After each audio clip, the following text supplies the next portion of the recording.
Pouvez-vous nous définir ce qu'est la logistique? Non, je sais pas. Parce que je connais pas. C'est assez vague la logistique quand même. Ouh, alors là, vous m'en demandez beaucoup. Non, pas il y a je sais qu'il y a le dispatching, des choses comme ça dans le transport. Mais il y a peut-être d'autres métiers dans la logistique. Je sais pas, ce qui est peut-être le stockage et tout ça, je sais pas. Voilà. La logistique. Nous avons tous entendu ce mot porteur d'emploi sur notre territoire. Mais connaissons-nous réellement la logistique et ses métiers? Les conditions de travail et d'embauche, les compétences, les qualités demandées et les formations? Pour y répondre, nous avons mené l'enquête.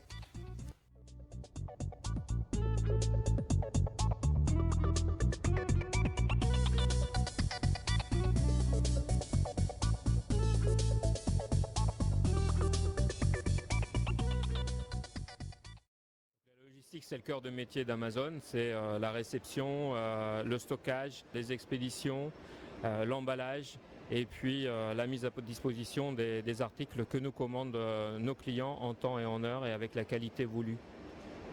Le site d'Amazon de Montélimar est organisé avec deux grosses équipes. L'équipe réception reçoit les camions, décharge les camions, reçoit les colis, les prépare, les met en stock. Ensuite, l'équipe expédition reçoit les commandes, va prélever les articles dans le stock, les emballe, les prépare, les étiquette et les expédie. Essentiellement, nous recherchons des agents d'exploitation logistique sans prérequis de base. Nous cherchons des personnes qui ont envie de travailler en équipe, dans un beau groupe, avec des collègues qui sont tous sympathiques. On aime travailler dans le fun. Nous commençons par travailler avec les agences d'intérim et puis en fonction des évolutions, les contrats d'intérim sont transformés en contrats à durée indéterminée. Par exemple, sur le site de Montélimar, cette année, nous avons créé plus de 150 CDI. Moi, je suis correspondant de formation donc sur le site de Montélimar. Et j'accompagne les nouveaux entrants. Quand ils vont venir à Amazon, ils vont être formés sur la sécurité. Donc ils auront une demi-journée où ça va être centré sur tout ce qui est règles de sécurité. Également, ensuite, il va avoir le Day One. Donc le Day One, c'est qu'ils vont être formés pendant 7 heures sur le process qui leur sont attribués. Ça peut être aussi bien du packing, du pack, de la récive ou de l'asto. Donc pendant 7 heures, ils sont formés sur ce process-là et ils sont accompagnés ce jour-là par un instructeur, donc un formateur. Ensuite, une fois que la formation est donnée, les personnes vont pouvoir travailler pendant plusieurs semaines sur ce process-là et ensuite ils pourront être formés sur d'autres process. Ça peut être une personne qui est formée en picking, peut passer sur du packing, récive, stock, donc voilà. Quel poste occupez-vous chez Amazon? Actuellement chez Amazon, j'occupe principalement 3 postes. Celui du pick, qui est le prélèvement d'articles dans une bin, comme vous pouvez voir sur le côté. En fait, je viens avec mon scan, il m'indique un produit et je viens le reprendre en fait. Hop, je prends par exemple celui-ci, il me dit de scanner, je le scanne et je le prends, je le mets dans mon panier. Je peux faire également du pack, qui est l'emballage d'articles. Et je peux faire du rebin. Le rebin, c'est la reconstitution des articles d'une commande avec plusieurs articles. Depuis combien de temps vous travaillez chez Amazon? Actuellement, ça va faire 9 mois que je suis chez Amazon. Qu'est-ce qui vous a motivé à venir travailler sur le site de Montélimar? En fait, j'étais à la recherche d'un emploi. Alors, je suis allée à la mission locale. Et à ce moment-là, en fait, il y a Amazon qui recrutait. Alors, j'ai postulé. Une semaine plus tard, je me suis retrouvée ici. Et depuis, j'y suis restée. Ce qui me plaît chez Amazon, c'est le fait d'être polyvalent, oui, voilà, de pouvoir faire en fait plusieurs postes dans la même journée. Alors, je suis principalement sur la partie expédition, donc tout ce qui va être chargement dans les camions et un peu plus la gestion informatique, on va dire, du départ des unités, en fait. Voilà. On a aussi tout ce qui va être la partie dispatch, donc récupérer les colis et les trier en fait en fonction des différents prestataires qu'on a, donc que ce soit la Poste, colis privé, TNT, etc. Depuis combien de temps travaillez-vous chez Amazon? Alors ça fera 7 ans bientôt, voilà.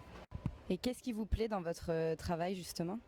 Alors pour la partie expédition, principalement l'esprit d'équipe qu'on a en fait entre nous. On est une équipe d'une bonne vingtaine de personnes. On s'entend tous très bien, voilà, on se donne des coups de main à droite à gauche. Quand il y a un souci, il y en a un qui a un souci, ben on vient l'aider, etc. Enfin, il y a une bonne cohésion et un bon esprit d'équipe. En ce qui concerne Montélimar, nous avons un effectif CDI de plus de 650 personnes. Actuellement, nous avons entre 450 et 550 intérimaires qui travaillent sur le site de Montélimar. Et cette tendance va augmenter avec la période des fêtes. En période de fête, nous pourrons monter jusqu'à 950 intérimaires sur le site de Montélimar en plus. Donc à un effectif total de 1500 personnes à Montélimar sur le site d'Amazon.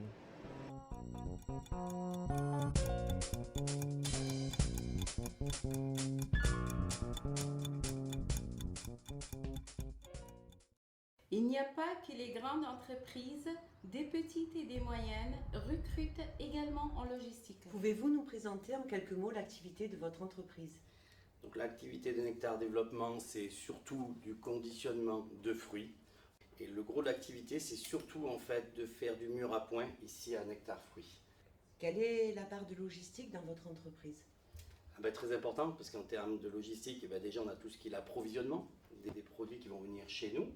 Donc il y a une grosse phase de logistique à ce niveau-là. Et après, il y a tout ce qui est expédition, acheminement au niveau des centrales, au niveau des grossistes, de toute la marchandise. Donc on a tout un service en interne aussi de logistique qui va gérer au niveau des départs et les expéditions de fruits. Quelles sont les conditions d'embauche? Donc les conditions d'embauche, nous on veut des gens qui sont volontaires déjà, parce que si on a une personne qui a envie de travailler, il n'y a pas de souci, on arrivera, même si on n'a jamais travaillé dans les fruits et légumes. Donc après, nous on va essayer de privilégier déjà les personnes qui ont déjà travaillé au sein de notre entreprise, qui ont donné satisfaction à l'entreprise. Et après, on aura toujours des gens qui vont être des nouveaux, un renouvellement de personnes qui vont arriver chaque année. On a peut-être 20 ou 25% de personnes nouvelles qui vont entrer chez Nectar. Parce qu'il faut savoir qu'une structure comme Nectar ne travaille que l'été, à partir du mois de mai jusqu'à fin septembre. Donc l'hiver, c'est uniquement des phases de préparation. Et donc là, ça sera uniquement les permanents qui vont travailler, c'est-à-dire les 3 ou 4 personnes qui sont permanentes chez Nectar. Tout le reste qui va travailler dans la station, que ce soit des personnes encadrantes, qui préparent des expéditions, qui préparent ou autre chose, seront que des saisonniers. Du recrutement, on a des gens qui vont faire l'effort de se déplacer et de remplir des dossiers ici, qui vont déposer. On va leur demander de laisser un CV. On les recontactera nous derrière pour avoir un entretien avec eux pour savoir si on n'a pas un poste à pourvoir par rapport à leur capacité, par rapport aussi à leur disponibilité. Après, il y a le forum de l'emploi aussi qui est fait au niveau de Montélimar, donc où Nectar est présent. Quels sont les horaires? Alors les horaires, donc nous travaillons en journée. On fait 8h, midi et demi, avec une pause d'un quart d'heure le matin, et on reprend à 13h30 pour finir à 17h, 18h, voire 19h, parce qu'il faut savoir qu'on travaille dans un milieu agroalimentaire. Donc on a des commandes qui tombent la matinée. Donc si on a des commandes qui arrivent, qui dépassent en fait les horaires, on forcera un peu pour les faire, puisqu'il faut qu'on réponde positivement à nos clients dans la mesure du possible. Donc il y a des jours où on peut freiner un petit peu le soir en disant on finit à 16h parce que malheureusement on n'a pas de commande, ou par rapport à la météo, parce qu'on est directement lié à la météo par rapport aux fruits. Quels sont les différents postes de travail sur un drive? Pouvez-vous nous les définir? Nous avons tout d'abord le poste de préparateur de commande, donc c'est un poste clé, un poste charnière, c'est on va dire 70% de l'activité du drive. Il faut préparer les commandes pour les clients. Dans les 4 secteurs attitrés pour un drive, en tout cas les clairs, c'est-à-dire que nous avons les produits ambiants, épicerie, parfumerie, droguerie. Nous avons les produits frais, nous avons également les surgelés et les fruits et légumes. Donc on a tous les produits qu'un magasin peut faire également. Tous les produits ici sont localisés dans l'espace en fait, avec des adresses, avec des numéros et des lettres. Donc en fait, le préparateur, quand il va chercher un produit bien défini, il sait exactement où est-ce qu'il est positionné dans l'entrepôt.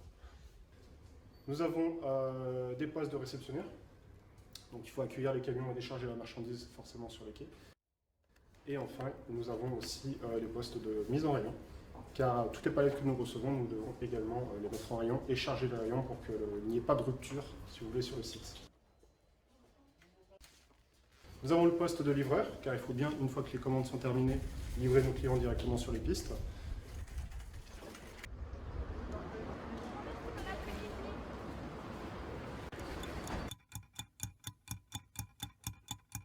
Nous avons ici 4 équipes qui se relayent tout au long de la journée. Donc on commence à 7h du matin et on finit à 20h le soir. Il faut savoir qu'en moyenne, nos équipes travaillent 6 heures par jour, 6 jours sur 7. Voilà. Et donc une équipe du matin, une équipe qui est fin de matinée, début d'après-midi, une équipe début d'après-midi, fin de soirée et une équipe un peu plus tard jusqu'à la fermeture. Comment vous recrutez? Alors on recrute essentiellement des CDD. Voilà, c'est notre méthode de faire. On a une activité qui est un petit peu en dents de scie. Il y a des mois où il y a beaucoup de boulot, des mois où il y en a moins, je dirais même des semaines. Du coup, quand on a un manque de personnel, on fait appel directement à des CDD. Donc on a une CVTech qu'on a constituée depuis toutes ces années. Et on appelle les gens en fait, et s'ils font l'affaire, on les garde. Jusqu'à pourvoir des CDI, bien sûr. Est-ce que vous demandez des qualifications? Pas particulièrement. La seule chose qu'on demande, qu'on peut demander, et on le voit à l'heure actuelle, il faut être sportif. En tant que préparateur de commande, et ça reste quand même assez physique. Hein. On est entre 20 et 30 000 pas à la journée.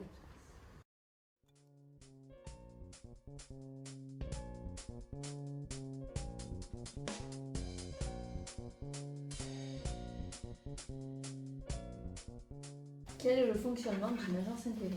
Alors, Julie Intérim est une entreprise de travail temporaire avec une spécificité, c'est l'insertion. On a ce I, c'est une ETTI, entreprise de travail temporaire d'insertion.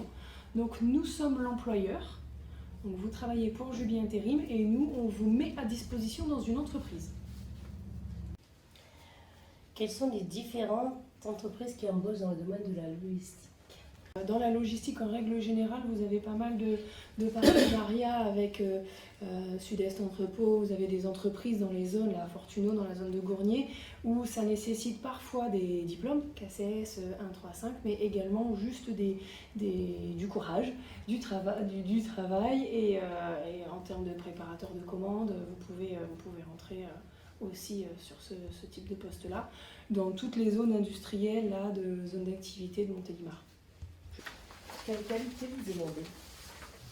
Chez Julie Intérim, étant donné que c'est de l'insertion, on va insister sur des bons manœuvres. Des gens, en fait, on n'est plus sur des compétences, on va être sur des savoir-être. C'est-à-dire que chez la personne, avant toute compétence, on veut qu'elle soit fiable, on veut qu'elle soit sérieuse, assidue, courageuse. Voilà. Tout simplement, maintenant, les chefs d'entreprise, on remarque que de plus en plus, c'est ce qu'ils recherchent. Je travaille pour une entité de partenaires qui s'appelle GPRH et qui travaille sur un fonctionnement d'un plan. Ce sont en fait les agences d'intérim qui envoient des salariés dans les locaux d'un client. Oui. Pour ma part, par exemple, je travaille dans l'entreprise Amazon, mais pour partenaires. Donc c'est deux situations, soit une agence, soit un implant. Il y a deux, ouais, c'est ça. Quels sont les postes les plus demandés en fait? Alors le plus demandé, mais du coup qui contient beaucoup de choses, c'est celui qu'on va appeler le préparateur de commande. On va d'abord trouver des postes du coup sans qualification particulière, sans prérequis, qu'on va trouver par exemple chez Amazon, qu'on appelle des agents d'exploitation logistique. Aujourd'hui, l'agence partenaire à Montélimar, elle est généraliste. Maintenant, la réalité de son portefeuille client fait que du coup, elle travaille beaucoup dans le domaine de l'industrie et surtout de la logistique pour différents types de profils. Des profils sans qualification particulière jusqu'au profil très expérimenté. Du coup, ça laisse un panel plutôt large. Vous faites des tests en fait sur la... Oui, aujourd'hui, il y a de plus en plus d'entreprises qui passent par une série de tests. Ce sont alors soit des entreprises qui vous recrutent avec expérience, et dans ces cas-là, les tests sont plutôt orientés vers vos aptitudes à suivre les consignes de sécurité, la qualité, la sécurité, des mises en situation, qu'on va appeler. Ou alors l'entreprise n'a pas de prérequis sur votre expérience, n'a pas d'exigence particulière, on n'exige pas un diplôme, on n'exige pas tant d'années d'expérience, et là les tests seront plutôt sur de l'observation, de la logique, de la réflexion, on vous demandera votre avis, votre interprétation, on sera plutôt sur ces séries de tests-là.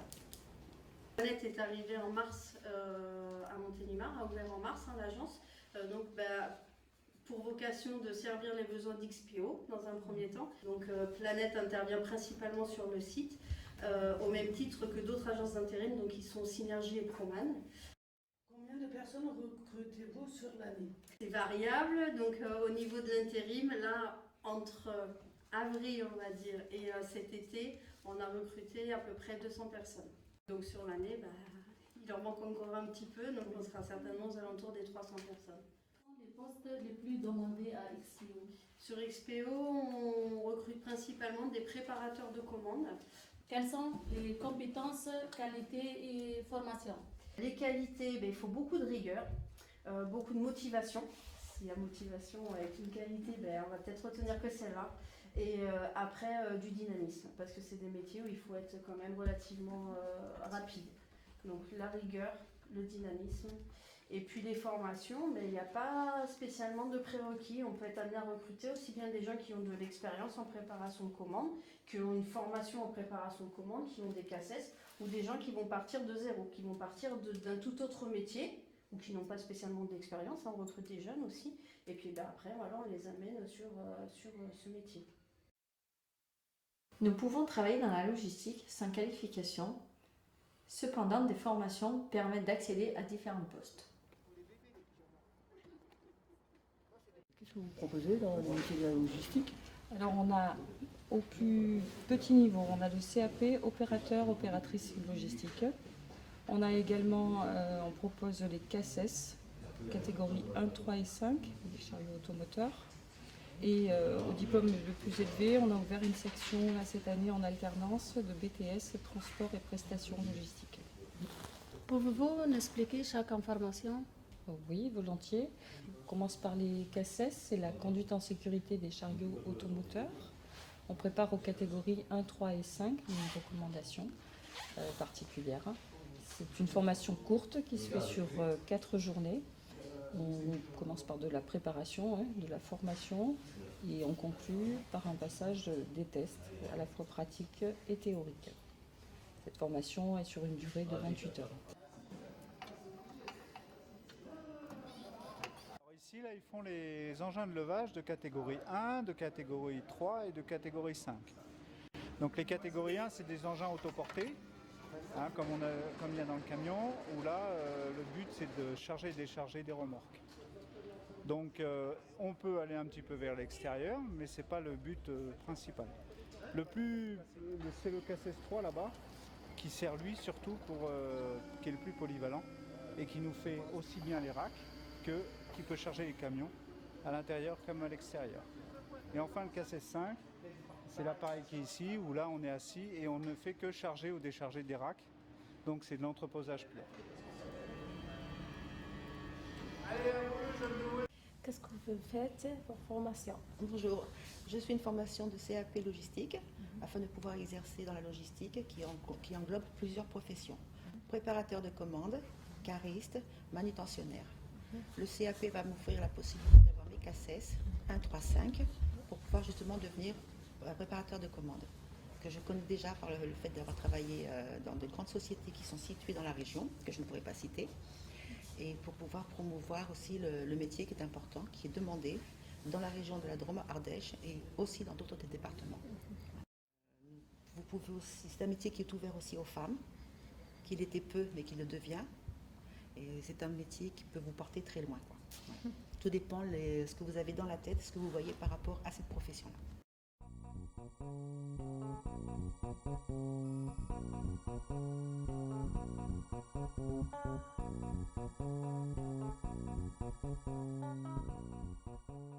sont les formations que vous proposez? On propose des formations en logistique, donc le CACES, R389, les catégories 1, 3, 5, le TP agent magasinier, le TP cariste d'entrepôt, donc TP ça veut dire titre professionnel, et le titre professionnel préparateur de commande. On a le titre professionnel cariste d'entrepôt, où là c'est pour avoir des personnes spécialistes de la conduite d'engin de catégorie 3 normalement. Donc le catégorie 3 c'est un engin avec les fourches frontales. Et le catégorie 5, c'est avec les fourches horizontales et on peut monter jusqu'à 11 mètres de haut. Ensuite, pour le titre professionnel préparateur de commande, l'agent doit arriver à préparer une commande. Donc généralement, c'est une commande qui a été donnée par ordinateur, qui peut être de manière vocale également, et qui va sortir la marchandise en stock, la préparer, donc mélanger des fois plusieurs unités logistiques, donc les mélanger et les faire partir à l'expédition. On leur apprend également à réceptionner les marchandises. Quels sont les débouchés post-formation? Alors, sur le TP préparateur de commande, le titre professionnel préparateur de commande, ou les CACES R389, les catégories 1, 3, 5, on n'a jamais de stagiaires qui n'ont pas trouvé du travail après.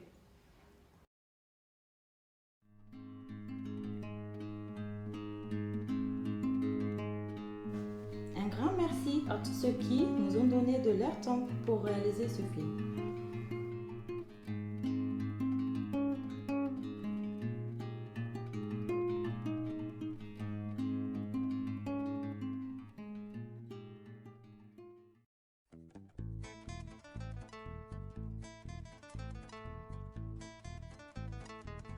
L'équipe de réalisation espère que notre enquête aura éclairé votre chemin vers l'emploi. Bonne route à tous.